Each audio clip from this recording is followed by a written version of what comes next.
بسم اللہ الرحمن الرحیم نحمده ونصلی ونسلم علی رسولہ النبی الکریم اما بعد فاعوذ باللہ من الشیطان الرجیم بسم اللہ الرحمن الرحیم فاسألوا اہل ذکر ان کنتم لا تعلمون۔ نماز کے متعلق ایک سوال یہ کیا جاتا ہے کہ اگر کوئی شخص صرف فرض نمازیں پڑھے اور سنتوں کو چھوڑ دے تو اس کے بارے میں کیا حکم ہے؟ دیکھیں، فرضوں کی ایک اپنی اہمیت ہوتی ہے، لیکن سنتوں میں بعض ایسی سنتیں بھی ہیں جو سنت مؤکدہ ہوتی ہیں۔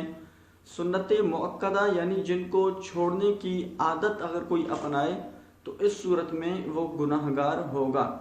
سنت مؤکدہ مثال کے طور پر فجر کی نماز سے 2 رکعت پہلے جو سنتیں ہیں یہ بھی سنت مؤکدہ ہیں۔ اسی طرح پر ظہر کی نماز سے پہلے 4 رکعت سنتیں یہ بھی سنت مؤکدہ ہیں۔ اسی طرح پھر ظہر کی فرض کے بعد جو 2 رکعت سنتیں ہیں یہ بھی سنت مؤکدہ ہیں۔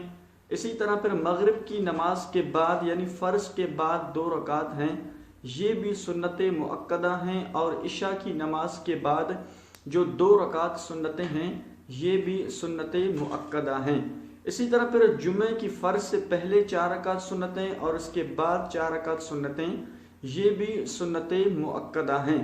اگر ان سنتوں کو کوئی چھوڑنے کی عادت اپنائے تو اس صورت میں وہ گناہ گار ہوگا، تو اس لیے اسے چاہیے کہ فرضوں کے ساتھ ساتھ ان سنتوں کو بھی لازمی طور پر پڑھ لے۔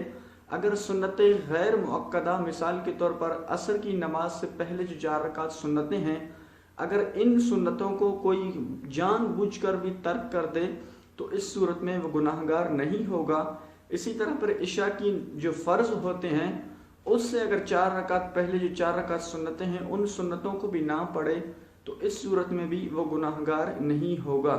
لیکن جو سنت مؤکدہ ہوتی ہیں تو ان کو اگر چھوڑنے کی عادت اختیار کرے گا تو اس صورت میں وہ گناہ گار ہوگا۔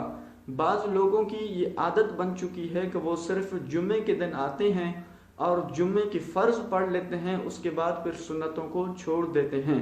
حالانکہ جمعے کے فرض سے پہلے جو 4 رکعت سنتیں ہیں یہ بھی سنت مؤکدہ ہیں، اور فرض کے بعد جو 4 رکعت سنتیں ہیں یہ بھی سنت مؤکدہ ہیں۔